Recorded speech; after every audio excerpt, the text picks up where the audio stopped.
കഴിഞ്ഞ ദിവസമുണ്ടായ ശക്തമായ ഇടിമിന്നലിൽ വീടിന് കേടുപാട് സംഭവിച്ചു. ഓമശ്ശേരി മദോലത്ത് കടവ് ചേലാങ്കുന്നുമ്മൽ അബ്ദുൽ ഹക്കീമിന്റെ വീടിനാണ് കേടുപാട് സംഭവിച്ചത്.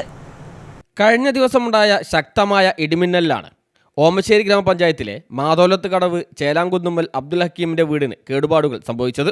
വീടിന്റെ ചുമരുകൾ തകരുകയും വിള്ളൽ വീഴുകയും കോൺക്രീറ്റ് മേൽക്കൂരകൾ അടർന്നു വീഴുകയും വയറിങ്ങിന് കേടുപാടുകൾ സംഭവിക്കുകയും ചെയ്തു. ഇതിനു പുറമെ ഇലക്ട്രോണിക്സ് ഉൽപ്പന്നങ്ങൾ കത്തിനശിക്കുകയും മുറ്റത്തിൻ്റെ ചുറ്റുമതിൽ ഇടിയുകയും ഒരു തെങ്ങിന് മിന്നലേൽക്കുകയും ചെയ്തിട്ടുണ്ട്. വീട്ടുടമ അബ്ദുൽ ഹക്കീമിന് നേരിയ തോതിൽ മിന്നലേറ്റിരുന്നുവെങ്കിലും പരിക്കൊന്നും പറ്റിയിരുന്നില്ല. സംഭവ സമയത്ത് അബ്ദുൽ ഹക്കീമും ഭാര്യയും 3 വയസ്സുകാരനായ മകനും വീട്ടിലുണ്ടായിരുന്നു.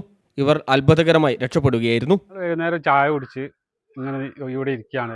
സ്ഥലങ്ങളിൽ ഇരിക്കുമ്പോൾ ആദ്യമൊരു പൊട്ട് കൊട്ടി, നല്ലൊരു ഇടിമിന്നലും കൂടെ വന്ന് അപ്പോൾ സൗണ്ട് കേട്ട് ഞങ്ങൾ അകത്തേക്ക് പോയി. നല്ല സൗണ്ട് ആയിരുന്നു.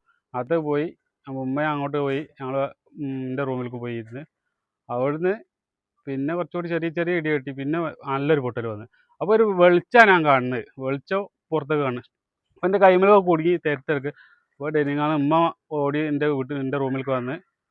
പിന്നെ എന്താ അവിടുന്ന് ഡെനിങ്ങാളൊക്കെ മണ്ണും ചളിയായി കിടക്കുക, മണ്ണ് തെറിച്ചിട്ട് ആയി കിടക്കുക. അങ്ങനെ പിന്നെ എല്ലൂടി നമ്മൾ പുറത്തിറങ്ങി വന്ന് നോക്കുമ്പോഴാണ് അപ്പുറത്തെ വീട്ടിലെ കൈ വന്ന് പറയുന്നത് വലിയൊരു തീഗോളം പോലെ എന്തൊരു സംഭവം ഞങ്ങൾ വന്ന് വിഗ്ണ കാണുന്നത്. പിന്നെ വെളിയിൽ ഇറങ്ങി നോക്കുമ്പോഴാണ് അവിടെ പിന്നെ പൊളിഞ്ഞതും ആയതും ഒക്കെ കാണുന്നത്. നോക്കുമ്പോൾ ഫാൻ വർക്ക് ചെയ്യുന്നില്ല, ഫ്രിഡ്ജ് വർക്ക് ചെയ്യുന്നില്ല, മെഷീൻ ഒന്നും വർക്ക് ചെയ്യാണ്ടായത്.